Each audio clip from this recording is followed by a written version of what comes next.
মধ্যপ্রাচ্যে কি এবার তৃতীয় বিশ্বযুদ্ধের দামামা বেজে উঠল? ইরানের সুপ্রিম লিডার আয়াতুল্লাহ আলী খামেনির মৃত্যুর পর পুরো অঞ্চলে শুরু হয়েছে ভয়াবহ অস্থিরতা। ওয়াশিংটন ও তেল আবিব যখন ইরানের নতুন সরকার বসানোর ছক করছে, ঠিক তখনই ইসরায়েল ও যুক্তরাষ্ট্রের ঘাঁটিতে বৃষ্টির মতো মিসাইল ও ড্রোন হামলা চালাচ্ছে ইরান। সবচেয়ে বড় আতঙ্কের বিষয় হলো কাতারের গ্যাস ক্ষেত্রেও হামলা চালিয়েছে তেহরান। এই পরিস্থিতিতে মুখ খুলছেন মার্কিন প্রেসিডেন্ট ডোনাল্ড ট্রাম্প। তিনি স্পষ্ট হুমকি দিয়েছেন, কাতারে হামলা বন্ধ না হলে ইরানের পার্টস গ্যাস ক্ষেত্র চিরতরে ধ্বংস করে দেওয়া হবে। এই যুদ্ধের প্রভাবে ইউরোপ জুড়ে জ্বালানির দাম এক ধাক্কায় 25% বেড়ে গেছে, যা দক্ষিণ এশিয়ার দেশগুলোর জন্য এক ভয়াবহ অশনি সংকেত। মধ্যপ্রাচ্যের এই ভয়াবহ সংঘাতের ভেতরের খবর এবং বিশ্ব রাজনীতিতে এর প্রভাব জানতে পুরো ভিডিওটি শেষ পর্যন্ত দেখুন।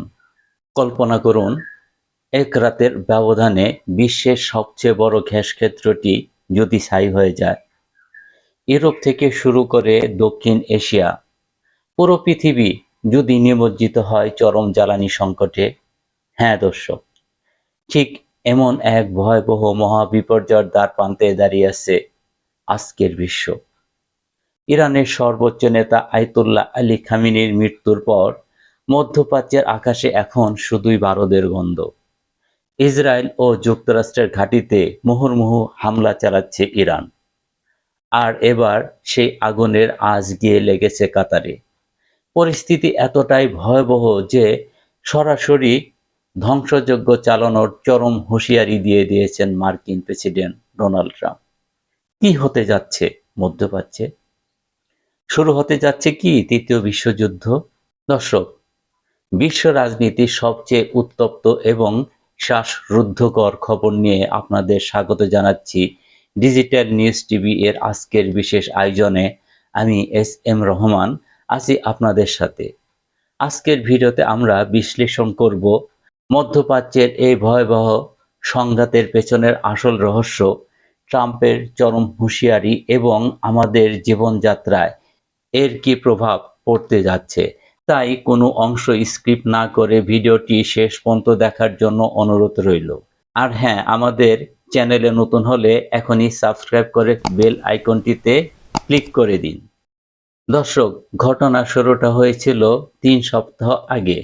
ইরানের সুপ্রিম লিডার আয়াতুল্লাহ আলী খামেনির আকস্মিক হত্যাকাণ্ডের পর পুরো ইরান জুড়ে নেমে আসে শোক আর ক্ষোভের ছায়া। খামেনি শুধু একজন নেতাই ছিলেন না, তিনি ছিলেন ইরানের প্রতিরোধের প্রতীক। তার এই মৃত্যুর পর ইরানের ভেতর যে বিশাল ক্ষমতার শূন্যতা তৈরি হয়েছে, ঠিক সেই সুযোগটাই কাজে লাগাতে চেয়েছে ওয়াশিংটন এবং তেল আবিব। আন্তর্জাতিক বিশ্লেষকরা বলছেন, যুক্তরাষ্ট্র এবং ইসরায়েলের মূল টার্গেট হলো ইরানের বর্তমান শাসন ব্যবস্থাকে গুঁড়িয়ে দিয়ে সেখানে তাদের পছন্দের মতো একটি পুতুল সরকার বসানো। কিন্তু ইরান তো আর বসে থাকার পাত্র নয়। নিজেদের অস্তিত্ব রক্ষায় এবং খামেনি হত্যার চরম প্রতিশোধ নিতে তারা ইসরায়েল এবং যুক্তরাষ্ট্রের বিরুদ্ধে শুরু করেছে যৌথ আগ্রাসন। মধ্যপ্রাচ্যে থাকা মার্কিন ঘাঁটিগুলো এখন ইরানের প্রধান টার্গেট। রাতের আঁধারে গালফ বা উপসাগরীয় দেশগুলোর আকাশে বৃষ্টির মতো উড়ে আসছে সস্তা কিন্তু ভয়াবহ ধ্বংসাত্মক ইরানি ড্রোন আর মিসাইল। কাতারে হামলা এবং জ্বালানি যুদ্ধ। দর্শক, এই যুদ্ধে এখন আর শুধু সামরিক ঘাঁটিতে সীমাবদ্ধ নেই, এটি রূপ নিয়েছে গ্লোবাল এনার্জি ওয়ার বা বিশ্ব জ্বালানি যুদ্ধে। ইরান খুব ভালো করেই জানে পশ্চিমা দেশগুলোকে ভাতে মারতে হলে তাদের জ্বালানি সাপ্লাই চেন ধ্বংস করতে হবে। আর এই লক্ষ্যেই তেহরান টার্গেট করেছে কাতারের গ্যাস ক্ষেত্রগুলো। কাতার বিশ্বের অন্যতম প্রধান এলএনজি বা তরলীকৃত প্রাকৃতিক গ্যাস সরবরাহকারী দেশ। ইরানের এই পাল্টা হামলায় ওয়াশিংটন এবং তেল আবিব চরম দুশ্চিন্তায় পড়ে গেছে। কারণ এই হামলা শুধু কাতারের ক্ষতি করছে না, পুরো বিশ্বের অর্থনীতিকে এক বিশাল খাদের কিনারায় ঠেলে দিচ্ছে। বুধবার ইরানের ফার্স নামক অঞ্চলে ইসরায়েল যে বিমান হামলা চালিয়েছে তা মূলত এই জ্বালানি যুদ্ধের একটি অংশ। ইসরায়েল চেয়েছিল ইরানের গ্যাস ও তেল শোধনাগারগুলো অকেজো করে দিতে, কিন্তু এই হামলার দায় নিতে নারাজ অনেকেই।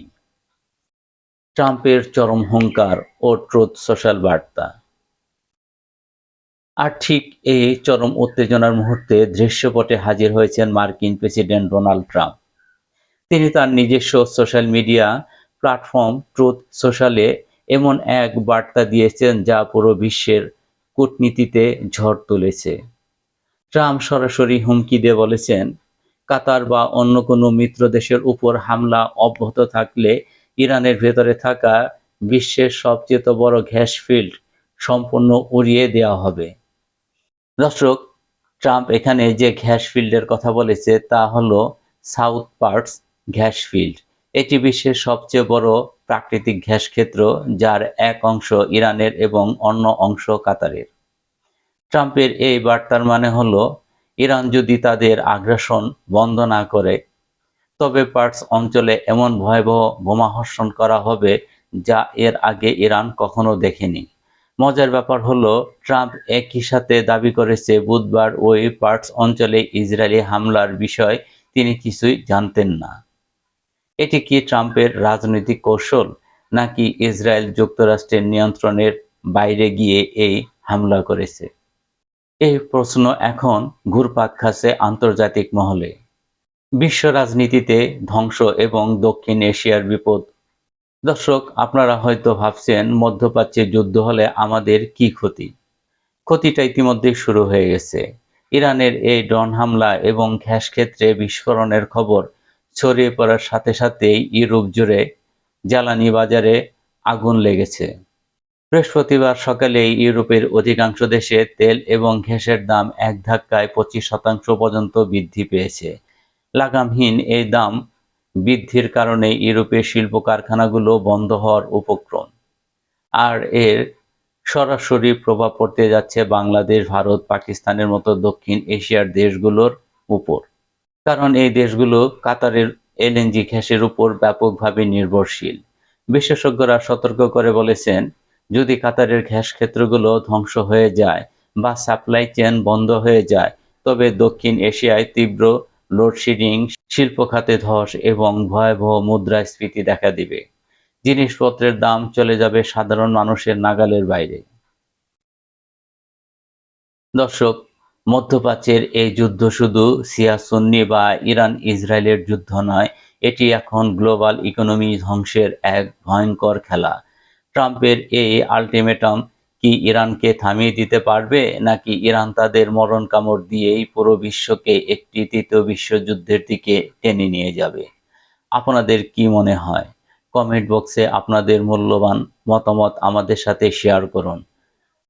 আজকের বিশ্লেষণটি ভালো লাগলে একটি লাইক দিন এবং আপনার বন্ধুদের সাথে শেয়ার করতে তাদেরকেও জানার সুযোগ করে দিন। বিশ্ব রাজনীতির এমন সব চাঞ্চল্যকর ও বিশ্লেষণধর্মী খবর সবার আগে পেতে ডিজিটাল নিউজ টিভি সাবস্ক্রাইব করে আমাদের সাথেই থাকুন। এতক্ষণ সাথে থাকার জন্য ধন্যবাদ। দেখা হবে আগামী ভিডিওতে। নিরাপদ থাকুন, সুস্থ থাকুন। ধন্যবাদ।